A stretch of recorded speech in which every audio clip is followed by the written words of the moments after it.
ಕಳೆದ ಕೆಲವು ತಿಂಗಳಿಂದ ಭಾರತ ಸೇರಿದಂತೆ ಜಗತ್ತಿನಾದ್ಯಂತ ಎಲ್ಲರೂ ತಲೆಕೆಡಿಸಿಕೊಳ್ಳುತ್ತಿರುವುದು ಒಂದೇ ವಿಷಯಕ್ಕೆ, ಅದು ಅಮೆರಿಕ ವಿಧಿಸುತ್ತಿರುವ ಟ್ಯಾರಿಫ್.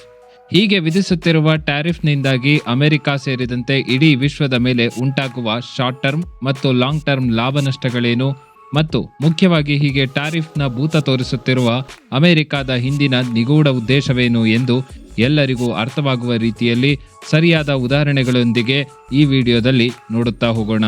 ಹೆಚ್ಚಿನ ಕಂಟೆಂಟಿಂದಾಗಿ ಈ ವಿಡಿಯೋ ಸ್ವಲ್ಪ ಲಾಂಗ್ ಆಗಿಯೇ ಇದೆ, ದಯವಿಟ್ಟು ಸಹಕರಿಸಿ ಮತ್ತು ಈ ರೀತಿಯ ವಿಡಿಯೋಗಳಿಗಾಗಿ ನಮ್ಮ ಚಾನೆಲ್ ಅನ್ನು ಲೈಕ್, ಶೇರ್ ಮತ್ತು ಸಬ್ಸ್ಕ್ರೈಬ್ ಮಾಡಿ. ವೆಲ್ಕಮ್ ಟು ಫಿನ್ಬೇಸ್ ಕನ್ನಡ, ಫೈನಾನ್ಸ್ ಮತ್ತು ಬಿಸ್ನೆಸ್ ಇನ್ನು ಕನ್ನಡದಲ್ಲಿ. ಮೊದಲಿಗೆ ಈ ಟ್ಯಾರಿಫ್ ಅಂದರೆ ಏನು ಎಂಬುದನ್ನು ನೋಡುತ್ತಾ ಹೋಗೋಣ. ಒಂದು ದೇಶದಿಂದ ಇನ್ನೊಂದು ದೇಶಕ್ಕೆ ವಸ್ತುಗಳನ್ನು ತರಿಸಿಕೊಳ್ಳುವಾಗ ಅವುಗಳಿಗೆ ವಿಧಿಸುವ ತೆರಿಗೆಯನ್ನೇ ನಾವು ಟ್ಯಾರಿಫ್ ಅನ್ನುತ್ತೇವೆ. ಅಂದರೆ ಇಲ್ಲಿ ಒಂದು ವೇಳೆ ಭಾರತ ಚೀನಾದಿಂದ 5,000 ರೂಪಾಯಿ ಮೌಲ್ಯದ ಒಂದು ಆಟಿಕೆಯನ್ನು ತರಿಸಿದರೆ 2020 ಮೊದಲು 20% ಟ್ಯಾರಿಫ್ ಅನ್ನು ವಿಧಿಸಲಾಗುತ್ತಿತ್ತು. ಅಂದರೆ 5,000 ಟಾಯ್ಗೆ ಹೆಚ್ಚುವರಿಯಾಗಿ 1,000 ರೂಪಾಯಿಯನ್ನು ಟ್ಯಾರಿಫ್ ಆಗಿ ಸರ್ಕಾರಕ್ಕೆ ಕಟ್ಟಬೇಕಿತ್ತು. ಸಾಮಾನ್ಯವಾಗಿ ಸರ್ಕಾರಗಳು ತಮ್ಮ ಆದಾಯಕ್ಕೆ ಮತ್ತು ಬೇರೆ ದೇಶವೊಂದು ತನ್ನ ದೇಶದ ಮೇಲೆ ಚೀಪ್ ವಸ್ತುಗಳನ್ನು ಡಂಪ್ ಮಾಡದೇ ಇರಲಿ ಎಂಬ ಕಾರಣಕ್ಕೆ ಈ ರೀತಿಯ ಟ್ಯಾರಿಫ್ಗಳನ್ನು ವಿಧಿಸುತ್ತದೆ. ಇಲ್ಲಿ ಉದಾಹರಣೆಯನ್ನು ನೋಡೋದಾದರೆ, ಭಾರತಕ್ಕೆ ಹೋಲಿಸಿದರೆ ಚೈನಾದಲ್ಲಿ ಹೆಚ್ಚಿನ ಮೂಲಸೌಕರ್ಯ ಮತ್ತು ಕಡಿಮೆ ದರದ ಮಷಿನ್ ಮ್ಯಾನುಫ್ಯಾಕ್ಚರಿಂಗ್ ಮೂಲಕ ಭಾರತಕ್ಕಿಂತ ಕಡಿಮೆ ದರಗಳಲ್ಲಿ ವಸ್ತುಗಳನ್ನು ತಯಾರಿಸುತ್ತದೆ.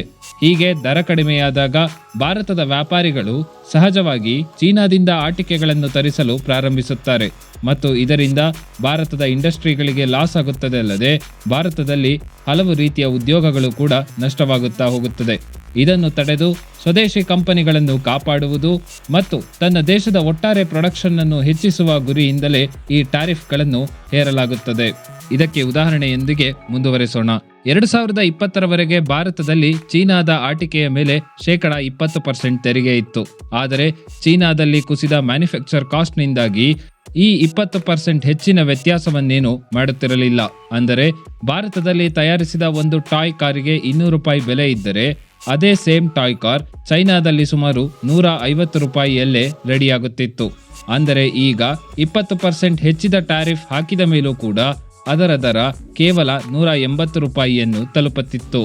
200ಕ್ಕೆ ಹೋಲಿಸಿದರೆ 20 ರೂಪಾಯಿ ಲಾಭವಾಗುತ್ತಿದ್ದರಿಂದ ಈ ಟ್ಯಾರಿಫ್ ವಿಧಿಸಿದ ಮೇಲೂ ಕೂಡ ಭಾರತದ ಕಂಪನಿಗಳಿಗೆ ಹೆಚ್ಚಿನ ಲಾಭವಾಗಲಿಲ್ಲ. ಇದನ್ನು ಮನಗಂಡ ಸರ್ಕಾರ 20% ಇದ್ದ ಟ್ಯಾರಿಫ್ ಅನ್ನು ನೇರವಾಗಿ 60%ಗೆ ಏರಿಸಿತು. ಇದರಿಂದ 150 ರೂಪಾಯಿ ಬೆಲೆ ಇದ್ದ ಚೀನಾದ ಆಟಿಕೆ ಈಗ 90 ರೂಪಾಯಿ ಹೆಚ್ಚುವರಿ ಟ್ಯಾರಿಫ್ನೊಂದಿಗೆ 240 ರೂಪಾಯಿಯನ್ನು ತಲುಪಿತು. ಆಗ ವ್ಯಾಪಾರಿಗಳು 200 ರೂಪಾಯಿಯಲ್ಲೇ ಲಭ್ಯವಿದ್ದ ಭಾರತದ ಆಟಿಕೆಗಳನ್ನೇ ಕೊಂಡರು ಮತ್ತು ಇದರಿಂದ ಮುಳುಗುವ ಆತಂಕ ಎದುರಿಸಿದ್ದ ಭಾರತದ ಆಟಿಕೆ ಕಂಪನಿಗಳು ಮೇಲೆದ್ದವು. ಇದಲ್ಲದೆ ಹೆಚ್ಚಿನ ಉದ್ಯೋಗವನ್ನು ಕೂಡ ಕ್ರಿಯೇಟ್ ಮಾಡತೊಡಗಿದವು. ಇದೇ ರೀತಿಯ ಉದ್ದೇಶ ಹೊಂದಿರುವ ಅಮೆರಿಕ ಇಡೀ ಜಗತ್ತಿನಾದ್ಯಂತ ಟ್ಯಾರಿಫ್ ಹೇರಲು ಮುಂದಾಗಿದೆ. ಅಂದರೆ ಹೀಗೆ ಹೆಚ್ಚುವರಿ ಟ್ಯಾರಿಫ್ ಹಾಕೋದರಿಂದ ಹಲವು ರಾಷ್ಟ್ರಗಳಿಂದ ಅಮೆರಿಕಕ್ಕೆ ಹೆಚ್ಚಿದ್ದ ಆಮದು ಕಡಿಮೆಯಾಗಿ ಅಮೆರಿಕದಲ್ಲೇ ಹಲವು ಉದ್ಯೋಗಗಳು ಕ್ರಿಯೇಟ್ ಮಾಡುವುದು. ಹಾಗಾದರೆ ಮುಂದಿನ ಕೆಲವು ವರ್ಷಗಳಲ್ಲಿ ಎಲ್ಲಾ ಬಿಸ್ನೆಸ್ಗಳು ಅಮೆರಿಕದ ಪಾಲಾಗಿ ಬಿಡುತ್ತವೇನೋ ಅಂದುಕೊಳ್ಳಬಹುದು. ಆದರೆ ಆ ರೀತಿ ಆಗಲು ಸದ್ಯ ಅಮೆರಿಕದಲ್ಲೇ ಅವಕಾಶಗಳಿಲ್ಲ. ಯಾಕಂತೀರಾ? ಅದಕ್ಕೆ ಮುಖ್ಯ ಕಾರಣವೇ ಅಮೆರಿಕದಲ್ಲಿ ಹೆಚ್ಚಿರುವ ತಲಾ ಆದಾಯ. ತಲಾ ಆದಾಯ ಎಂದರೆ ಒಂದು ದೇಶದ ಸಾಮಾನ್ಯ ನಾಗರಿಕ ಒಂದು ವರ್ಷದಲ್ಲಿ ಆವರೇಜ್ ಎಷ್ಟು ಹಣವನ್ನು ದುಡಿಯುತ್ತಾರೆ ಎಂದು. ಇವುಗಳನ್ನು ಸದ್ಯ ಡಾಲರ್ನ ಲೆಕ್ಕಾಚಾರದಲ್ಲಿ ಕೌಂಟ್ ಮಾಡುತ್ತಾರೆ. ಸದ್ಯ ಅಮೆರಿಕ ಸುಮಾರು $81,000 ತಲಾ ಆದಾಯವನ್ನು ಹೊಂದಿದ್ದರೆ ರಷ್ಯಾ ಮತ್ತು ಚೀನಾಗಳು ಸುಮಾರು $13,000 ಆಸುಪಾಸಿನಲ್ಲಿದೆ ಮತ್ತು ಭಾರತ ಸುಮಾರು $3,000 ತಲಾ ಆದಾಯವನ್ನು ಹೊಂದಿದೆ. ಇಲ್ಲಿ ತಲಾ ಆದಾಯ ಎನ್ನುವುದು ಸಾಮಾನ್ಯವಾಗಿ ಕಂಪನಿಗಳಿಗೆ ಒಬ್ಬ ಕೆಲಸಗಾರರನ್ನು ಪಡೆಯುವಲ್ಲಿ ಆಯಾ ದೇಶದಲ್ಲಿ ಎಷ್ಟು ಹಣ ನೀಡಬೇಕಾಗುತ್ತದೆ ಎಂದು ಸೂಚಿಸುತ್ತದೆ. ಹೀಗೆ 81,000ದಿಂದ 3,000ವರೆಗಿನ ದೊಡ್ಡ ವ್ಯತ್ಯಾಸವಿರುವುದರಿಂದಲೇ ಹಲವಾರು ವಸ್ತುಗಳನ್ನು ಬೇರೆ ಬೇರೆ ದೇಶಗಳಲ್ಲಿ ಮ್ಯಾನುಫ್ಯಾಕ್ಚರಿಂಗ್ ಮಾಡಿದಾಗ ಸುಮಾರು 5ರಿಂದ 10 ಪಟ್ಟಿನವರೆಗಿನ ದರ ವ್ಯತ್ಯಾಸಗಳು ಬರುತ್ತವೆ. ಉದಾಹರಣೆಗೆ ಒಂದು ಟ್ರೆಂಡಿಂಗ್ ಟಿ ಶರ್ಟ್ ಮ್ಯಾನುಫ್ಯಾಕ್ಚರಿಂಗ್ ಅನ್ನು ನೋಡೋದಾದರೆ ಭಾರತದಲ್ಲಿ ಒಂದು ಟ್ರೆಂಡಿಂಗ್ ಟಿ ಶರ್ಟ್ ಅನ್ನು ಮ್ಯಾನುಫ್ಯಾಕ್ಚರ್ ಮಾಡಲು ಸುಮಾರು $3.25 ಖರ್ಚಾಗುತ್ತದೆ. ಅದೇ ಚೈನಾದಲ್ಲಿ $2.75 ಖರ್ಚಾಗುತ್ತದೆ. ಇನ್ನು ನೆರೆಯ ಬಾಂಗ್ಲಾದಲ್ಲಿ ಕೇವಲ $2 ಅಷ್ಟೇ ಖರ್ಚಾಗುತ್ತದೆ. ಆದರೆ ಅದೇ ಮುಂದುವರೆದ ರಾಷ್ಟ್ರಗಳಾದ ಬ್ರಿಟನ್ನಲ್ಲಿ ಸುಮಾರು $10 ಖರ್ಚಾದರೆ ಅಮೆರಿಕಾದಲ್ಲಿ ಸುಮಾರು $12.50 ಖರ್ಚಾಗುತ್ತವೆ.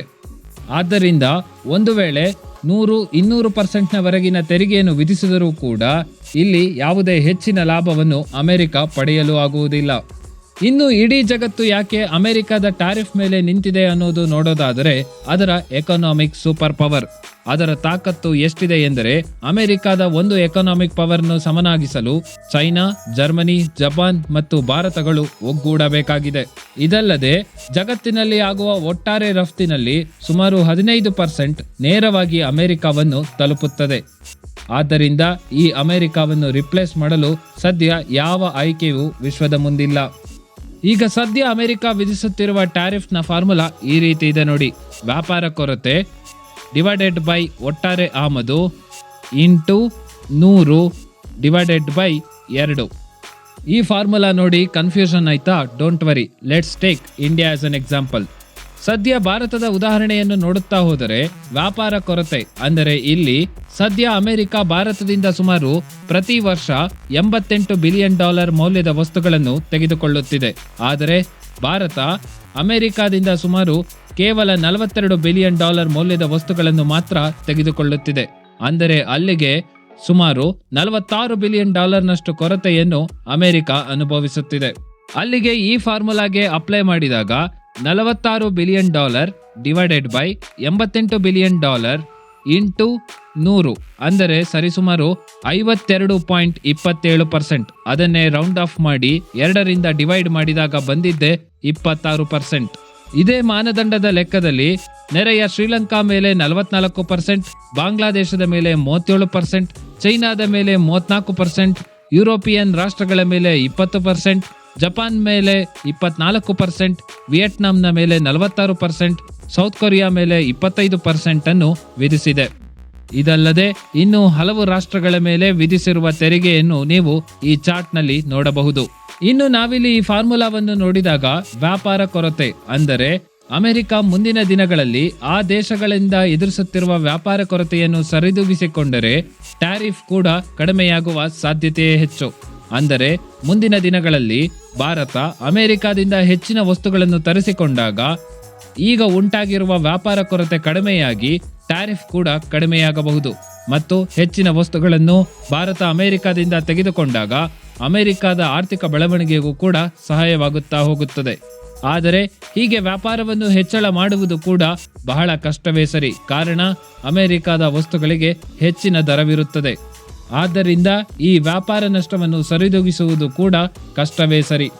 ನಾವಿಲ್ಲಿ ಗಮನಿಸಬೇಕಾದ ಮತ್ತೊಂದು ಅಂಶವೆಂದರೆ ಈ ಟ್ಯಾರಿಫ್ಗಳು ಎರಡು ಕಡೆ ಚೂಪಾದ ಬಾಣದಂತೆ ಸರಿ. ಒಂದು ಕಡೆ ಬೇರೆ ದೇಶಗಳಿಗೆ ತೊಂದರೆ ಮಾಡಿ ತನ್ನ ದೇಶಕ್ಕೆ ಒಳ್ಳೆಯದನ್ನು ಮಾಡಿಕೊಳ್ಳಬಹುದಾದರೂ ಕೂಡ ಮತ್ತೊಂದಿಷ್ಟು ಸಲ ಅದೇ ಮಾರಕವಾಗಬಹುದು. ಉದಾಹರಣೆಗೆ ಇಲ್ಲಿ ಟ್ರೆಂಡ್ ಟಿ ಶರ್ಟ್ ಉದ್ಯಮವನ್ನೇ ತೆಗೆದುಕೊಂಡರೆ ಈಗ ವಿಧಿಸಿರುವ ಟ್ಯಾಕ್ಸ್ನಿಂದಾಗಿ ಅಮೆರಿಕಕ್ಕೆ ಈ ಬಿಸ್ನೆಸ್ಗಳಂತೂ ಶಿಫ್ಟ್ ಆಗುವುದಿಲ್ಲ. ಅಬ್ಬಬ್ಬ ಎಂದರೆ ಶ್ರೀಲಂಕಾ ಮತ್ತು ಬಾಂಗ್ಲಾದೇಶದ ಒಂದಷ್ಟು ಉದ್ಯಮ ಭಾರತದ ಕಡೆಗೆ ಶಿಫ್ಟ್ ಆಗಬಹುದು ಅಷ್ಟೇ. ಇದರಿಂದ ಅಮೆರಿಕಕ್ಕೆ ಯಾವುದೇ ಹೆಚ್ಚಿನ ಲಾಭವಾಗುವುದಿಲ್ಲ. ಆದರೆ ಹೆಚ್ಚಿದ ತೆರಿಗೆಯಿಂದಾಗಿ ಮುಂದಿನ ದಿನಗಳಲ್ಲಿ ಅಮೆರಿಕದ ಸಾಮಾನ್ಯ ಜನರು ಈ ತೆರಿಗೆಯ ಹೊಣೆಯನ್ನು ಹೊರಬೇಕಾಗುತ್ತದೆ. ಇದಲ್ಲದೆ ಈಗಾಗಲೇ ಹಲವಾರು ರೀತಿಯ ಉದ್ಯಮಗಳು ಅಮೆರಿಕದಲ್ಲಿ ಬಾಗಿಲು ಮುಚ್ಚಿರೋದ್ರಿಂದ ಮತ್ತೆ ಹೊಸದಾಗಿ ಪ್ರಾರಂಭಿಸುವ ಸಾಧ್ಯತೆಯೇ ಡೌಟ್. ನಾವು ಮೊದಲು ನೋಡಿದ ಆಟಿಕೆ ಇಂಡಸ್ಟ್ರಿಯ ಕೇಸ್ನಲ್ಲಿ ಭಾರತದಲ್ಲಿ ಅದಾಗಲೇ ಆಟಿಕೆಯ ಇಂಡಸ್ಟ್ರಿಗಳಿತ್ತು ಎಂಬುದು ಬಹಳ ಇಂಪಾರ್ಟೆಂಟ್. ಆದರೆ ಒಂದು ವೇಳೆ ಭಾರತದಲ್ಲಿ ಆಟಿಕೆಯ ಇಂಡಸ್ಟ್ರಿ ಇರದಿದ್ದರೆ ಭಾರತ ವಿಧಿಸಿದ್ದ ಟ್ಯಾಕ್ಸ್ನ ಹೊಡೆತ ಸಾಮಾನ್ಯ ಭಾರತೀಯರಿಗೆ ಬೀಳುತ್ತಿತ್ತೆ ವಿನಃ ಅದರಿಂದ ದೇಶಕ್ಕೆ ಹೆಚ್ಚಿನ ಯಾವುದೇ ಲಾಭ ಸಿಗುತ್ತಿರಲಿಲ್ಲ. ಆದರೆ ಹೀಗೆ ಏಕಾಏಕಿ ವಿಧಿಸಿದ ಟ್ಯಾರಿಫ್ನಿಂದಾಗಿ ಅಮೆರಿಕದಲ್ಲೇ ಬೆಲೆ ಏರಿಕೆಯಾಗುವ ಸಾಧ್ಯತೆ ಹೆಚ್ಚು. ಉದಾಹರಣೆಗೆ ಈ ಹಿಂದೆ ಭಾರತದಿಂದ 3 kg ಗೋಧಿ ಕೊಳ್ಳಲು ಅಮೆರಿಕ ಸುಮಾರು $1 ಅನ್ನು ನೀಡುತ್ತಿತ್ತು. ಆದರೆ ಈಗ ವಿಧಿಸಿದ ಟ್ಯಾರಿಫ್ನಿಂದಾಗಿ ಅದರ ದರ 3 kgಗೆ ಸುಮಾರು $1.25 ಆಗಲಿದೆ. ಸಾಮಾನ್ಯವಾಗಿ ವ್ಯಾಪಾರದಾರರು 1-2% ಹೆಚ್ಚಾಗಿದ್ದರೆ ಕಾಂಪಿಟೇಷನ್ ಅಥವಾ ಹೆಚ್ಚಿನ ಮಾರಾಟ ಮಾಡಲು ಆ ದರವನ್ನು ತಾವೇ ಭರಿಸುತ್ತಿದ್ದರು. ಆದರೆ ಈಗ ಹೆಚ್ಚಾಗಿರುವ 25%ನಿಂದಾಗಿ ಅದು ಹೆಚ್ಚು ಕಡಿಮೆ ನೇರವಾಗಿ ಗ್ರಾಹಕರಿಗೆ ವರ್ಗಾಯಿಸಲ್ಪಡುತ್ತದೆ ಅಥವಾ ಕಡಿಮೆ ಟ್ಯಾಕ್ಸ್ ಬೀಳುವ ದೇಶಕ್ಕೆ ಬಿಸ್ನೆಸ್ಗಳನ್ನು ಸ್ಥಳಾಂತರಿಸಲಾಗುತ್ತದೆ. ಸಾಮಾನ್ಯವಾಗಿ ಈ ರೀತಿಯ ಸ್ಪೆಷಲ್ ಟ್ಯಾಕ್ಸ್ಗಳನ್ನು ಹೇರಿದಾಗ ಕಂಪನಿಗಳ ಮುಂದೆ 4 ಆಯ್ಕೆಗಳು ಬರುತ್ತವೆ. ಅವುಗಳು ಬಿಸ್ನೆಸ್ಗಳನ್ನು ಕಡಿಮೆ ತಾರಿಫ್ ಇರುವ ದೇಶಗಳಿಗೆ ಬದಲಾಯಿಸುವುದು, ಹೆಚ್ಚಿದ ಟ್ಯಾರಿಫ್ ಹೊಡೆತವನ್ನು ತಮ್ಮ ಲಾಭಗಳಿಂದ ಬಿಟ್ಟುಕೊಡುವುದು, ಅಥವಾ ಆಲ್ಟರ್ನೇಟಿವ್ ಅಮೆರಿಕದ ಆಪ್ಷನ್ಗಳನ್ನೇ ಹುಡುಕುತ್ತಾ ಹೋಗುವುದು, ಮತ್ತು ಕೊನೆಯದಾಗಿ ಹೆಚ್ಚಿದ ಟ್ಯಾರಿಫ್ ಹೊಡೆತವನ್ನು ನೇರವಾಗಿ ಗ್ರಾಹಕರಿಗೆ ವರ್ಗಾಯಿಸುವುದು. ಸದ್ಯ ಅಮೆರಿಕದಲ್ಲಿ ಹೆಚ್ಚಿರುವ ಮ್ಯಾನುಫ್ಯಾಕ್ಚರಿಂಗ್ ಕಾಸ್ಟ್ನಿಂದಾಗಿ ಅಮೆರಿಕದ ಆಪ್ಷನ್ಗಳು ಬಹಳ ಕಷ್ಟ. ಇನ್ನು ಎಲ್ಲಾ ದೇಶಗಳಿಗೂ ಕೂಡ ಹೆಚ್ಚು ಕಡಿಮೆ ತೆರಿಗೆಗಳನ್ನು ಹೇರಿರುವುದರಿಂದ ಬಿಸ್ನೆಸ್ ಶಿಫ್ಟ್ ಮಾಡುವುದು ಕೂಡ ಕಠಿಣವೇ ಸರಿ. ಇನ್ನು ಈ ಟ್ಯಾರಿಫ್ ದರಗಳು ಸಾಮಾನ್ಯವಾಗಿ 20ರಿಂದ 60% ರೇಂಜ್ನಲ್ಲಿರೋದರಿಂದ ತಮ್ಮ ಪ್ರಾಫಿಟ್ನಲ್ಲೂ ಕೂಡ ಬಿಟ್ಟುಕೊಡುವುದು ಕಠಿಣವೇ ಸರಿ. ಆದ್ದರಿಂದ ಕಂಪನಿಗಳಿಗೆ ಉಳಿದಿರುವುದು ಒಂದೇ ಆಯ್ಕೆ, ಅದು ನೇರವಾಗಿ ಗ್ರಾಹಕರಿಗೆ ವರ್ಗಾಯಿಸುವುದು. ಇದರಿಂದ ಮುಂದಿನ ದಿನಗಳಲ್ಲಿ ಅಮೆರಿಕಾದಲ್ಲಿ ರಿಟೇಲ್ ಇನ್ಫ್ಲೇಷನ್ ಕೂಡ ಹೆಚ್ಚುವ ಸಾಧ್ಯತೆಯೇ ದಟ್ಟವಾಗಿದೆ. ಆದರೆ ಇಲ್ಲಿ ಕೆಲವು ಎಕನಾಮಿಕ್ ಪಂಡಿತರ ಪ್ರಕಾರ ಈ ಹೊಡೆತಗಳು ಒಂದಷ್ಟು ಸಮಯ ಇರಲಿದ್ದು, ನಂತರದಲ್ಲಿ ಬಹುತೇಕ ವಸ್ತುಗಳಿಗೆ ಒಂದು ಅಮೆರಿಕಾದಲ್ಲೇ ಉತ್ಪಾದನೆ ಸಿಗುತ್ತದೆ ಅಥವಾ ಮತ್ತಷ್ಟು ಕಡಿಮೆ ದರಗಳಿಗೆ ಆಫರ್ ಮಾಡುವ ದೇಶಕ್ಕೆ ಆಮದನ್ನು ಶಿಫ್ಟ್ ಮಾಡಲಾಗುತ್ತದೆ. ಇದರಿಂದ ದೀರ್ಘಕಾಲದಲ್ಲಿ ಅಮೆರಿಕದ ಆರ್ಥಿಕತೆಗೂ ಕೂಡ ಹೆಚ್ಚಿನ ಲಾಭ ಸಿಗುತ್ತದೆ ಎಂಬುದು ಅವರ ವಾದ. ಇದಲ್ಲದೆ ಹೀಗೆ ಅಮೆರಿಕ ಸರ್ಕಾರ ಸಂಗ್ರಹಿಸುವ ಹೆಚ್ಚುವರಿ ಟ್ಯಾರಿಫ್ ಹಣದಿಂದ ಮುಖ್ಯವಾಗಿ ಹೊಡೆತ ತಿನ್ನುವ ಒಂದಷ್ಟು ಬಿಸ್ನೆಸ್ಗಳಿಗೆ ಸಹಾಯ ಮಾಡಬಹುದು ಅಥವಾ ಮೇಕ್ ಇನ್ ಇಂಡಿಯಾ ರೀತಿಯ ಮೇಕ್ ಇನ್ US ನಂತಹ ಸ್ಕೀಮ್ಗಳನ್ನು ಕೂಡ ತರಬಹುದು. ಅದಲ್ಲದೆ ಸದ್ಯ ಅಮೆರಿಕದ ಸರ್ಕಾರದ ಮೇಲಿರುವ ಹೆಚ್ಚಿನ ಸಾಲವನ್ನು ತೀರಿಸಲು ಕೂಡ ಬಳಸಬಹುದು. ಕರೋನಾ ನಂತರ ಅಮೆರಿಕ ಸರ್ಕಾರ ಎದುರಿಸಿದ ಬಹುದೊಡ್ಡ ಸಮಸ್ಯೆಯೇ ಸಾಲ. ಈ ಹಿಂದೆ ಜೋ ಬಿಡನ್ ನೇತೃತ್ವದ ಸರ್ಕಾರ ಅಧಿಕಾರದಲ್ಲಿ ಇದ್ದಾಗ ಹಲವು ಬಾರಿ ಸಾಲದ ಮಿತಿಯನ್ನು ಹೆಚ್ಚಿಸಿತ್ತು ಎಂಬುದು ಗಮನಾರ್ಹ. ಇನ್ನು ಇವೆಲ್ಲ ಎಕನಾಮಿಕ್ ಮಾನದಂಡಗಳು. ಆದರೆ ಈ ಟ್ಯಾಕ್ಸ್ನ ಹಿಂದೆ ಇರುವ ಮತ್ತೊಂದು ದೊಡ್ಡ ಮುಖ್ಯ ಕಾರಣವೇ the great United States of ಅಮೆರಿಕಾದ ಹೆಜಮೋನಿ. ಅಂದರೆ ಈ ಥಿಯರಿಯ ಪ್ರಕಾರ ಅಮೆರಿಕ ಜಗತ್ತಿನ ಒಂದೇ ಒಂದು ಸೂಪರ್ ಪವರ್ ಆಗಿರಬೇಕು, ಉಳಿದ ಎಲ್ಲಾ ರಾಷ್ಟ್ರಗಳು ಕೂಡ ಅಮೆರಿಕಕ್ಕಿಂತ ವೀಕ್ ಆಗಿರಬೇಕು ಅಥವಾ ಅಮೆರಿಕದ ಮೇಲೆಯೇ ಡಿಪೆಂಡ್ ಆಗಿರಬೇಕು ಎಂಬುದು ಅದರ ವಾದ. ಆದರೆ ಕಳೆದ 10 ವರ್ಷಗಳಲ್ಲಿ USSR ಪತನದ ನಂತರ ರಷ್ಯಾ ಮಾಡಿದ ಕಂಬ್ಯಾಕ್, ಏಷ್ಯಾದ ಸೂಪರ್ ಪವರ್ ಆಗಿ ಬೆಳೆಯಲು ಪ್ರಯತ್ನಿಸುತ್ತಿರುವ ಇಂಡಿಯಾ ಮತ್ತು ಚೈನಾ, ಮತ್ತೊಂದೆಡೆ ಗಲ್ಫ್ ರಾಷ್ಟ್ರಗಳು ವೇಗವಾಗಿ ಅಭಿವೃದ್ಧಿಯ ಕಡೆಗೆ ದಾಪುಗಾಲಿಟ್ಟಿರುವುದು ಅಮೆರಿಕದ ಹೆಜಮೋನಿಗೆ ಸವಾಲನ್ನು ಎಸೆಯಲು ಪ್ರಾರಂಭಿಸಿದೆ. ಆದ್ದರಿಂದ ಕಳೆದು ಹೋಗಿರುವ ಅಮೆರಿಕದ ಮರ್ಯಾದೆಯನ್ನು ಮತ್ತೆ ಸ್ಥಾಪಿಸಿ ಸವಾಲೆಸೆಯುತ್ತಿದ್ದ ರಾಷ್ಟ್ರಗಳಿಗೆ ಉತ್ತರ ನೀಡಲು ಟ್ಯಾರಿಫ್ ಅನ್ನು ಬಳಸಲು ಮುಂದಾಗಿದೆ.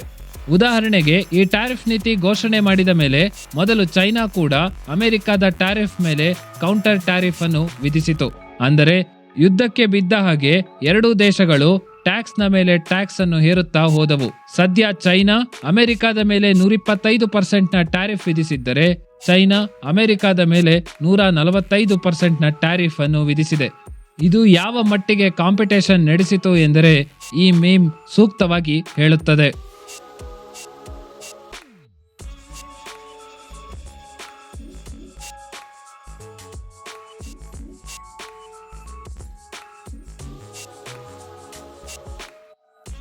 ಹಾಗಾದರೆ ಮುಂದೇನು ಎಂದು ನೋಡೋದಾದರೆ ಸದ್ಯ ಅಮೆರಿಕ ಚೀನಾ ಹೊರತುಪಡಿಸಿ ಬೇರೆ ದೇಶಗಳ ಮೇಲೆ 90 ದಿನದ ಪಾಸ್ ಅನ್ನು ಘೋಷಣೆ ಮಾಡಿದೆ.